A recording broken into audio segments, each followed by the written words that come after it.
Finalizamos con esta serie que a mí en lo personal me desafió bastante y el día de hoy nos va a desafiar mucho más. Una de las cosas que como pastor hay en mi corazón es que cada que predicamos la palabra un domingo, pueda ser como una especie de red que es lanzada al mar y que todos, ¿verdad?, como peces podamos entrar dentro de esta red.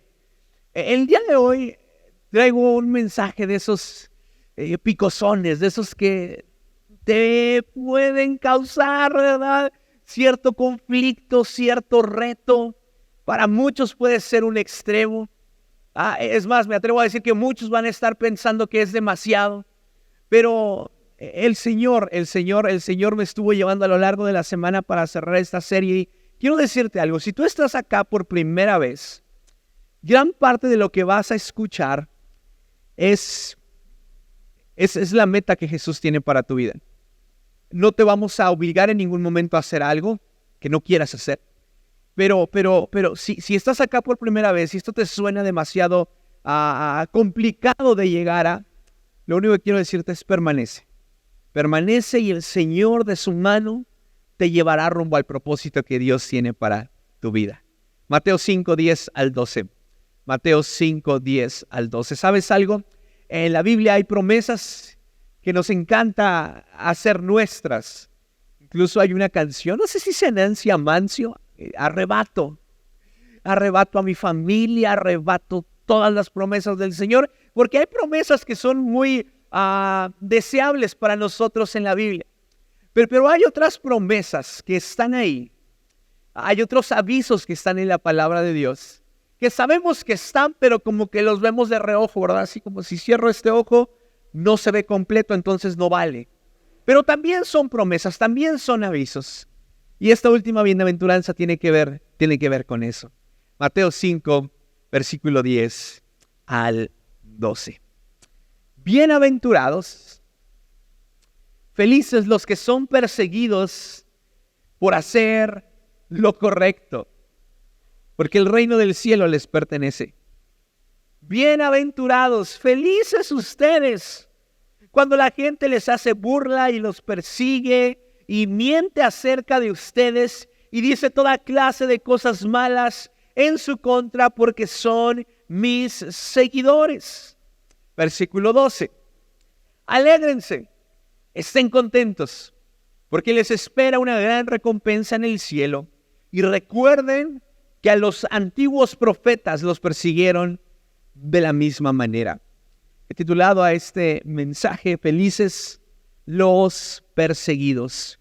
Acompáñame a orar por este tiempo. Señor, ponemos en tus manos esta enseñanza de la palabra. Oro en el nombre de Jesús para que la semilla que vas a plantar el día de hoy traiga fruto en abundancia. Oro para que limpies la tierra de nuestros corazones, para que esta semilla pueda dar mucho fruto, Dios.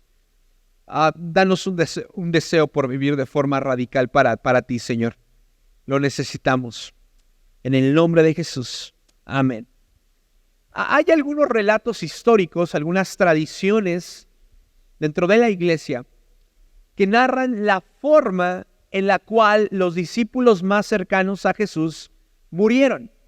Ahora, de todos estos discípulos, solamente hay uno cercano a Jesús que aparece registrado en la Biblia. Pero si tú buscas, hay relatos históricos que dicen, suponen o dan un acercamiento de cómo murieron los 12 discípulos. Y el día de hoy traje el listado para que juntos lo escuchemos. Santiago, el hermano de Juan, murió por espada gracias a la orden del rey Herodes. Esto aparece en Hechos 12:2. Lo puedes buscar y leer más adelante. Se cree que Pedro, aquel pescador, ¿verdad?, que siguió a Jesús, pero que al final lo negó, pero después se reconcilió con él y Jesús hizo las paces con él. Bueno, se cree que Pedro fue crucificado de cabeza en Roma. Cuando a Pedro le dijeron que lo iban a crucificar, él dijo, yo no soy digno de morir de la misma forma en la que murió mi maestro. Así es que si me van a crucificar, que sea de cabeza. Mateo sufrió múltiples castigos en Etiopía y finalmente murió por una herida en la espada. El más asombroso el más asombroso de todos los casos, aunque todos sufrieron, es el de Juan. Se cree que enfrentó el martirio cuando lo cocinaron en un enorme caldero de aceite hirviendo. Sin embargo, el Señor lo libró milagrosamente y fue llevado como prisionero a la isla de Patmos. Ahí escribió Apocalipsis y posteriormente fue llevado de regreso a Turquía y se cree que murió de viejo. Santiago, el hermano de Jesús, fue arrojado de una altura de más de 30 metros a consecuencia de no querer negar su fe en Jesús. Bartolomé fue azotado con un látigo hasta morir. Andrés murió crucificado en una cruz en forma de X en Grecia. Tomás, el incrédulo, habría muerto por una lanza que le traspasó en la India. Matías fue apedreado y después decapitado. Pablo, el gran apóstol Pablo, murió torturado y decapitado por Nerón en el año 67 después de Cristo. Este registro está ahí en la historia bíblica, lo puedes encontrar. Mateo 5, 10 al 12 nuevamente. Bienaventurados, felices los que son perseguidos por hacer lo correcto, porque el reino del cielo les pertenece. Bienaventurados, felices ustedes cuando la gente les hace burla, los persigue, miente acerca de ustedes y dice toda clase de cosas malas en su contra porque son mis seguidores. Alégrense, estén contentos, porque les espera una gran recompensa en el cielo. Y recuerden que a los antiguos profetas los persiguieron de la misma manera. Hay dos puntos de vista acerca de esta bienaventuranza, esta última bienaventuranza que Jesús predicó antes de iniciar todo el Sermón del Monte. Algunos teólogos consideran que esta última bienaventuranza se refiere al resultado de vivir las 7 anteriores. Es decir, el pobre en espíritu, el que llora por su pecado, el que es manso, el que tiene hambre y sed de justicia, el misericordioso, los de limpio corazón y los pacificadores, tarde que temprano serán perseguidos, burlados y hasta difamados. Sin embargo, y aunque parezca bastante ilógico y hasta controversial y confuso, esas personas, según dice la palabra de Dios, encontrarán la felicidad. Y ahora te voy a explicar por qué se puede encontrar la felicidad en medio de la persecución. Esa es la primera postura. Pero la segunda postura es que esta octava bienaventuranza es una especie de comprobación del tipo, de la calidad de vida cristiana que estamos llevando. Ya que si no estamos experimentando alguna especie de persecución, burla o difamación, es probable que estemos viviendo un cristianismo muy tibio, muy simulado o muy ligero. Yo recuerdo, es mi penúltimo hermano más grande, es el que está antes del más grande. Cuando él se hizo cristiano, yo me burlaba de él. Y yo le decía, ahí viene el aleluyo, ¿verdad? Y yo le cantaba, alabaré, alabaré. Y todavía se acuerda, espero que ya me haya perdonado, pero todavía se acuerda de eso. Y él a veces me dice, ¿te acuerdas cuando tú te burlabas de mí? Y sí, ¿verdad? Terminé yo siendo el pastor. Pero normalmente esta persecución, esta difamación, estas mentiras que se pronuncian en contra nuestra, aparecen en los inicios de la vida cristiana. ¿Por qué? Porque probablemente es cuando más en serio nos estamos tomando la decisión de seguir a Cristo. Pero si la persecución, la mentira, y la difamación dejaron de presentarse en tu vida y en mi vida desde hace mucho tiempo, probablemente tenemos que considerar la clase de cristianismo que estamos viviendo. No sé si me sigues. Porque esta es una promesa que está en la palabra de Dios, ¿verdad? Es algo que Jesús dijo que iba a suceder.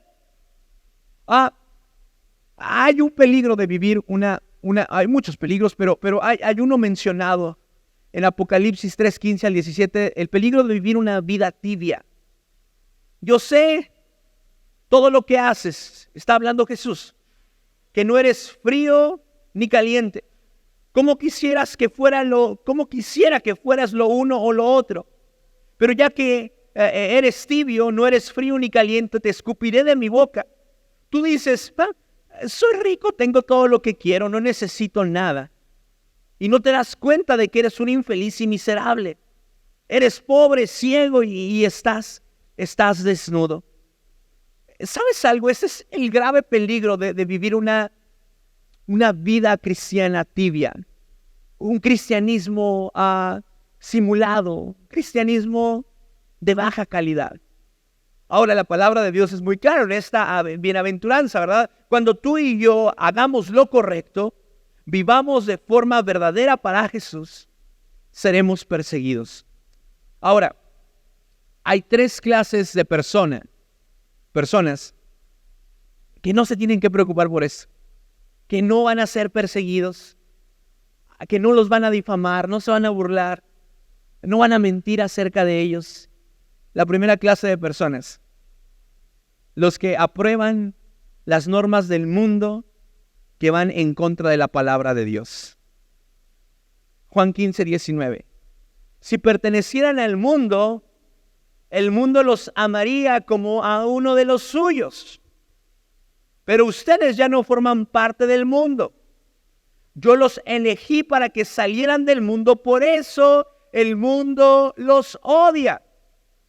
¿Sabes algo?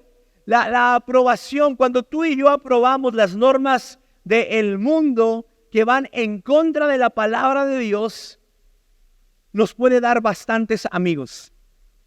Las personas pueden estar contentas con nosotros porque saben que a pesar de que venimos a la iglesia, no tenemos ningún problema, no hacemos nada, no hablaremos nunca en contra de la forma de vida que ellos están llevando. En la primera reunión les decía, algunos pastores de Ágape estamos tan agradecidos de que la FENAPO termine el día de hoy. Mucho. ¿Por el tráfico, pastor? No por el tráfico. Porque creo firmemente que hay lugares dentro de la feria que un cristiano no debería de pisar. Creo firmemente que hay música, y mira, a veces ahí yo nos dedicamos canciones románticas, ella más a mí, pero creo firmemente que hay música que no tendríamos que estar escuchando a los cristianos. Llámame religioso como quieras, pero no hay manera de justificar eso dentro de la palabra de Dios. Insisto, no todo tipo de música.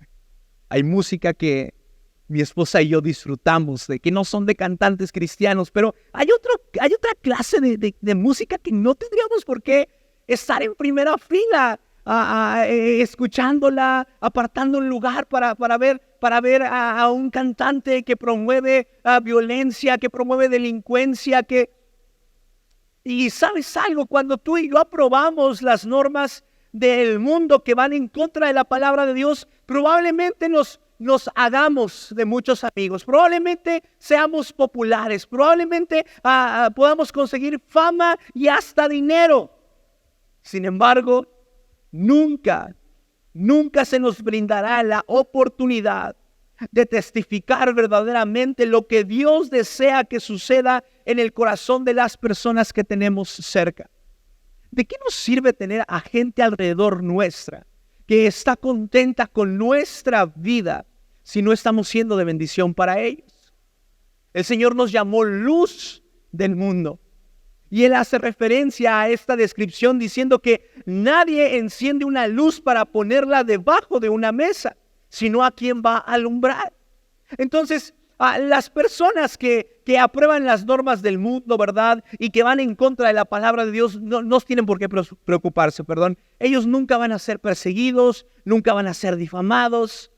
Pero ¿sabes algo? Tampoco los que se avergüenzan de su fe. Lucas 9:26. Si alguien se avergüenza de mí, dice Jesús, y de mi mensaje, el Hijo del Hombre se avergonzará de esa persona cuando yo regrese en su gloria y en la gloria del Padre y de los santos ángeles. Cuando yo llegué a Cristo, tuve una novia que me marcó por muchos años. Y a mí siempre las células de jóvenes como que no me gustaban mucho. Yo solía asistir a una célula donde había personas adultas. El pastor José Luis de Agapelomas era el que llevaba esa célula. Y yo me acuerdo que el fuego del Espíritu Santo en mí estaba comenzando a entrar y yo me apasionaba mucho. Yo sabía que Dios quería hacer algo conmigo, pero no sabía qué. En ese primer momento yo creía que Dios me quería enviar de misionero. Muy pocos saben eso. Es un día que yo iba con esta chica, ¿verdad? A su casa, íbamos caminando. Yo le empecé a platicar de una forma muy apasionada lo que Dios estaba hablando en mi vida.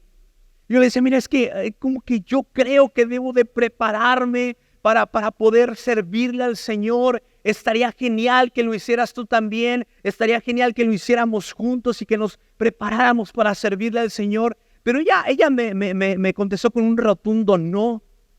Que ese momento fueron abiertos mis ojos. Y ¿sabes algo? A pesar de que en ese tiempo yo la quería demasiado, ¿verdad? Me desvivía por ella. Tomé la decisión de no avergonzarme de mi fe en Cristo Jesús a causa de lo que pudiera suceder con esa relación. Y dije, está bien, si tú no quieres hacerlo, yo sí lo haré. Yo no me voy a avergonzar de la fe y de lo que Dios quiere hacer conmigo. Y ¿sabes algo? Muchas veces nuestras convicciones corren peligro cuando algo que deseamos puede comenzar a titubear. Y entonces ahí es cuando nos avergonzamos. Entonces ahí es cuando escondemos, ¿verdad?, la cruz de Cristo y no queremos que nadie se dé cuenta de la vida que hemos sido llamados a llevar. Pero el día de hoy yo puedo dar testimonio de algo hermoso. Gracias a que no me avergoncé de mi fe, el Señor superó todas y cada una de mis expectativas. Tengo una familia a la cual amo demasiado. Tengo un bebé hermoso al cual desde este momento, aunque no nos entienda, ¿verdad?, le inculcamos el amor y el servicio para Jesús. Cuando tus convicciones parezcan que comienzan a titubear, nunca optes por avergonzarte de tu fe. Pero los que se avergüenzan de su fe no van a ser perseguidos, no van a ser difamados, no van a ser burlados. Hay una tercera clase de personas que tampoco sufrirán esto. Y son los que no comparten su fe en Jesús con otros. Mateo 10:35. He venido a poner a un hombre contra su padre, a una hija contra su madre y a una nuera contra su suegra. Hace tiempo Sai me decía, oye, ¿por qué dice esto, esta palabra? ¿Por qué Jesús mencionó esto? ¿Por qué dice que unos en contra de otros, aún en medio de la misma familia? Y yo batallé un poquito para responderle, pero a lo largo de esta semana que estuve estudiando para este tema, me di cuenta que irremediablemente cuando el mundo se tropieza con el cristianismo, siempre va a surgir conflicto, culpa, resentimiento y hasta persecución. Si tú estás siendo nuevo en la fe y estás tratando de poner un fundamento en tu vida diferente al que otras personas dentro de tu casa han puesto, vas a ser perseguido. Te van a empezar a decir que eres demasiado religioso. Te van a empezar a decir, es que tú mantienes al pastor con el dinero que le das, ¿verdad? Como me dijo una persona que le dijeron, ellos ganan, tú no. Y empieza a haber esta crítica, ¿verdad? A esto se refiere este versículo. Cuando tú y yo comenzamos a compartir nuestra fe con otros, irremediablemente habrá persecución, pero no te preocupes. Si tú eres de los que no comparte la fe de Jesús con otras personas, no vas a ser perseguido, no vas a ser maldecido, no vas a ser burlado, no vas a ser difamado. Ahora, hay 3 razones específicas por las cuales considero que deberíamos de replantearnos la forma en la cual estamos llevando a cabo nuestro cristianismo y de una vez por todas decidir vivir un cristianismo más radical. La primera razón, tu propia vida. Juan 15 del 1 al 4. Yo soy la vid verdadera y mi Padre es el labrador. Él corta de mí toda rama que no produce fruto y poda las ramas que sí dan fruto para que den aún más. Ustedes ya han sido podados y purificados por el mensaje que les di. Permanezcan en mí y yo permaneceré en ustedes. Pues una rama no puede producir frutos si la cortan de la vid. Y ustedes tampoco pueden ser fructíferos a menos de que permanezcan en mí. No conozco a nadie que diga yo no quiero dar fruto. Yo no quiero tener, yo no quiero que el Señor cumpla el propósito por el cual estoy aquí en la tierra. O si no creen en Dios, yo no conozco a alguien que diga a mí me vale un cacahuate, ¿verdad? Para lo que esté aquí, no me importa. Y si lo dice, probablemente es porque haya una raíz de amargura que sanar. Pero todos irremediablemente tenemos el deseo de ser fructíferos, de poder avanzar, de saber para qué estamos aquí en la tierra. A menos de que tú y yo nos replantemos la forma en la cual estamos viviendo nuestro cristianismo y comencemos a vivirlo de forma más radical, entonces el Señor cumplirá su propósito. Entonces, la primera razón por la cual debemos de tomarnos las cosas más en serio es por nuestra propia vida. Pero también la segunda razón, por nuestras generaciones. Éxodo 34 del 6 al 7.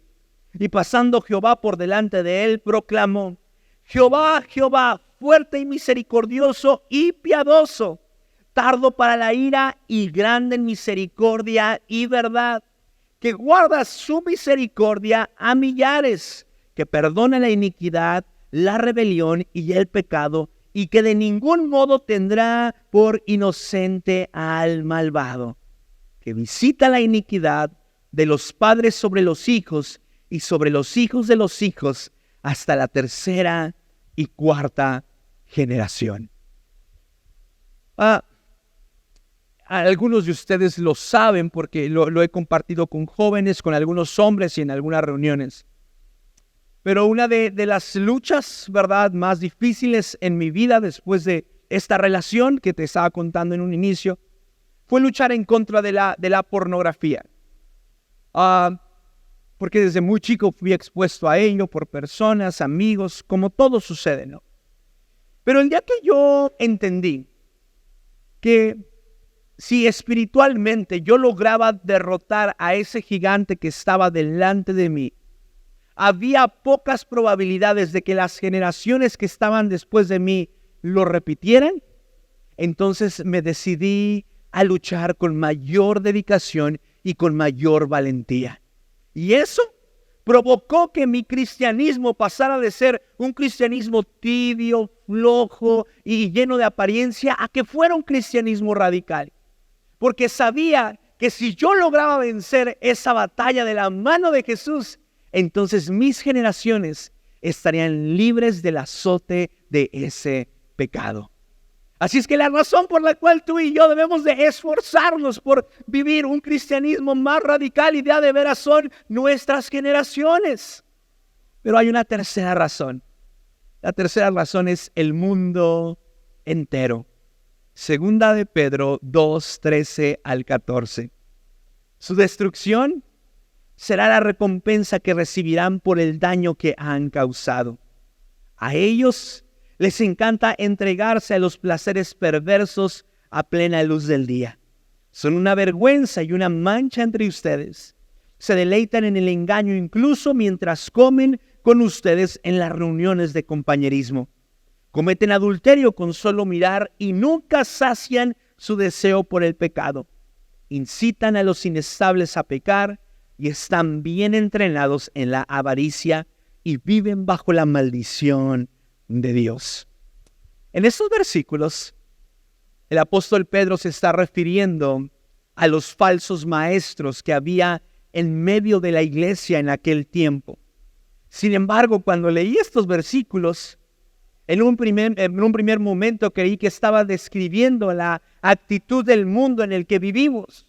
Y si tú los vuelves a leer con detenimiento, te vas a dar cuenta que tiene cierto sentido. La descripción que hace se parece mucho al estilo y a la forma de vivir de muchas personas hoy en día. Y tengo dos preguntas para ti.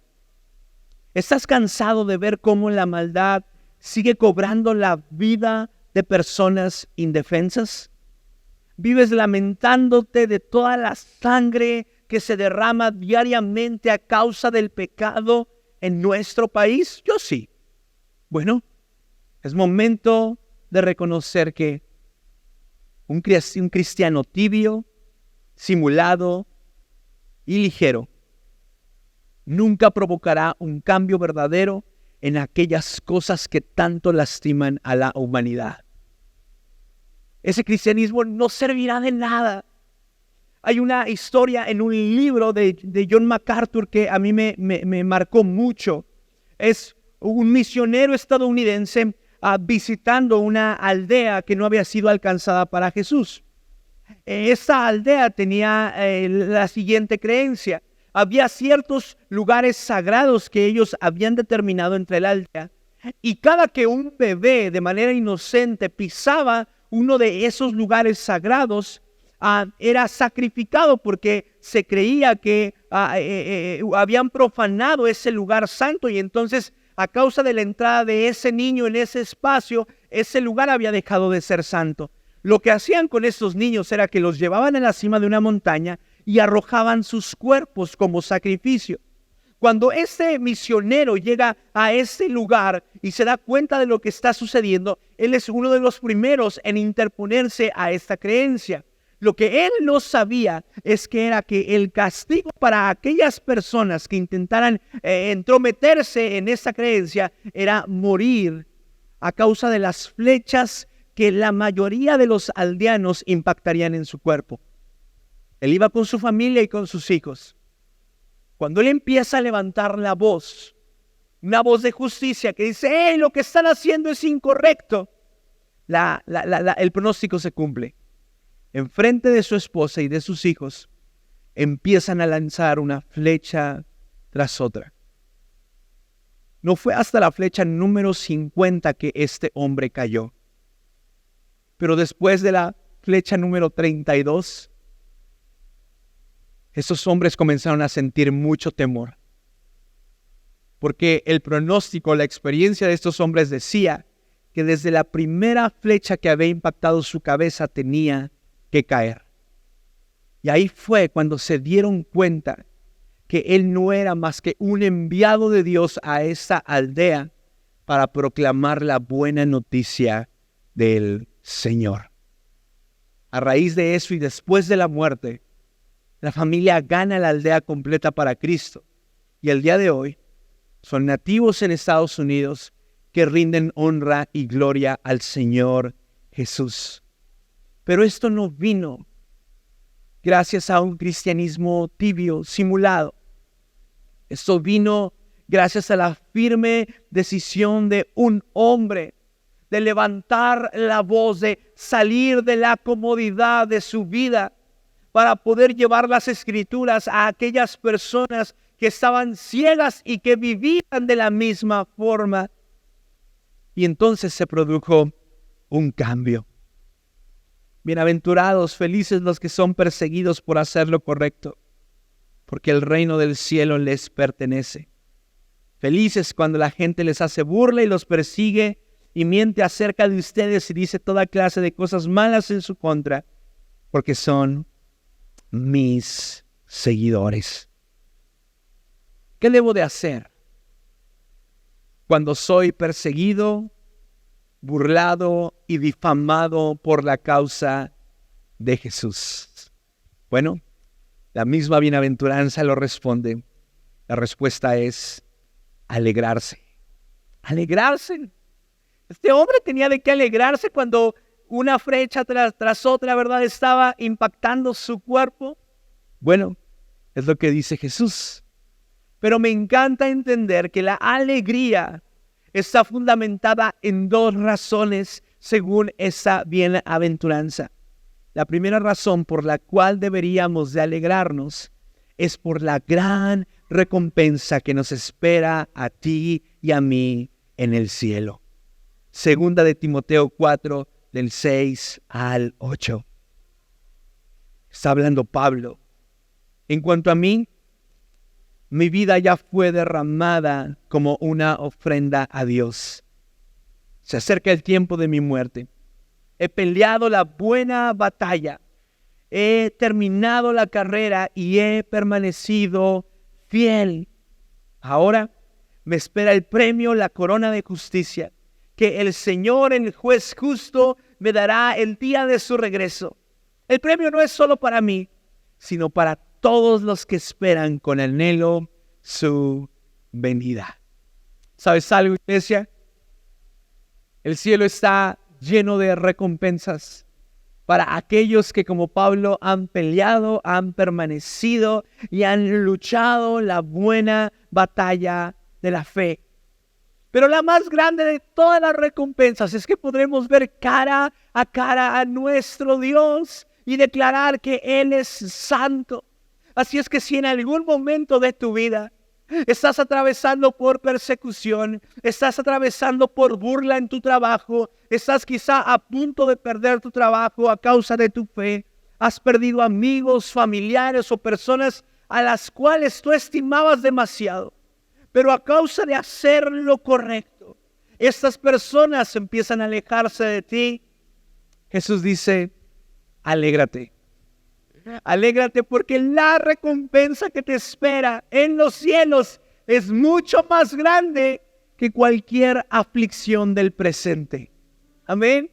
Alégrate, vamos. ¿Por qué? Porque el Señor nos promete que así como estuvo con cada uno de estos hombres que fueron muertos, que acabaron con su vida de manera injusta, así como Él estuvo con ellos, también estará con nosotros. Y esa es la segunda razón por la cual debemos de alegrarnos, por la permanencia de Jesús a nuestro lado. Mateo 28, 18 al 20. Jesús se acercó y dijo a sus discípulos, se me ha dado toda la autoridad en el cielo y en la tierra. Por lo tanto, vayan y hagan discípulos a todas las naciones, bautizándolos en el nombre del Padre y del Hijo y del Espíritu Santo. Checa esto. Enseñen a los nuevos discípulos a obedecer todos los mandatos que les he dado. La primera gran responsabilidad que tú y yo tenemos con las personas que Dios permite se acerquen a nuestra vida es presentarles a Cristo Jesús como su Salvador. Pero hay una segunda cosa muy importante que tú y yo tenemos que hacer. Es enseñarles el cumplimiento de los mandatos que Jesús nos ha dejado. No desperdicies la oportunidad que el Señor te da todos los días de estar cercano a una multitud de personas para sembrar en ellos una semilla que pueda hacer eco en la eternidad. Valoremos más a las personas que se acercan diariamente a nosotros, que conviven con nosotros. Veámoslos como una oportunidad para presentarles a Cristo Jesús, pero también para enseñarles a obedecer los mandatos que Dios nos ha dado. No por una cuestión religiosa, no por un mérito religioso, sino porque el cumplimiento de los mandatos que el Señor ha dejado para ti y para mí son la puerta que le dará la libertad a nuestra alma que tanto necesita. ¿Sabes algo? Hay promesas del Señor que se encuentran del otro lado de la montaña de la santidad. El Señor nos ha dado su salvación, nos ha provisto al Espíritu Santo, ha hecho muchas cosas. Pero hay promesas que están del otro lado de la montaña que únicamente caminando en santidad las vamos a recibir. Y yo quiero animarte a que el día de hoy tomes una decisión de vivir un cristianismo que pueda ser un cristianismo que verdaderamente haga eco en la sociedad, eco en tu familia, eco en medio de tus amigos, de tu universidad. Porque solamente un cristianismo genuino, uno que no se deja gobernar por la tibieza, provocará que cosas a su alrededor sean distintas. Cuando somos perseguidos por la causa de Jesús, indudablemente haremos discípulos. Personas que estarán cerca de nosotros verán los frutos de nuestro estilo de vida y irremediablemente comenzarán a imitarnos. Y me encanta creer que cuando tú y yo estamos haciendo discípulos, entonces aseguramos la presencia de Jesús en nuestras vidas. Y tengan por seguro esto, que estoy con ustedes siempre hasta el fin de los tiempos. ¿Por qué no te pones de pie?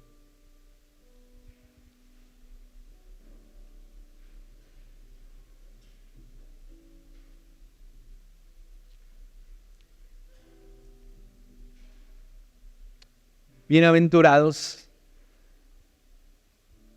felices los que son perseguidos por hacer lo correcto. Bienaventurados, felices ustedes cuando la gente les hace burla y los persigue.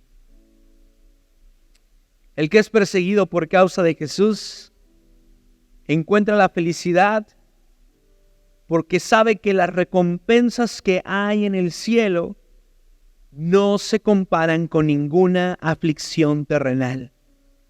Y además, la persecución asegura la presencia de Jesús a su lado. ¿Sabes algo? Creo firmemente que en esta iglesia, que en este lugar, hay más personas que han decidido vivir un cristianismo radical que un cristianismo tibio. Hay más personas que están en peligro de ser perseguidas o que están siendo perseguidas que las que no están. Sé que el Señor le ha dado una pasión a cada uno de los que estamos en este lugar por el establecimiento del reino que no se compara con nada. Así es que el día de hoy me gustaría orar específicamente por dos cosas. Primero, por aquellas personas que en este momento están siendo perseguidas a causa de hacer lo correcto. Madres que son burla para sus hijos a causa de haberle entregado a Cristo Jesús su vida. Esposos que están peleados entre sí porque han decidido tomar un rumbo diferente donde la palabra de Dios a partir de ahora será el fundamento de sus vidas. Personas que son rechazadas en las escuelas, en las universidades, que son perseguidas y castigadas de forma injusta a causa de su fe. Personas que son burladas, que son difamadas, probablemente han dicho algo de ti que tú ni siquiera dijiste, pero a causa de tu fe en Cristo te están difamando. Me gustaría orar por ti. Y después me gustaría orar para que el Señor nos dé el hambre y la sed necesaria para ser una iglesia que vive un cristianismo genuino y no un cristianismo tibio o simulado.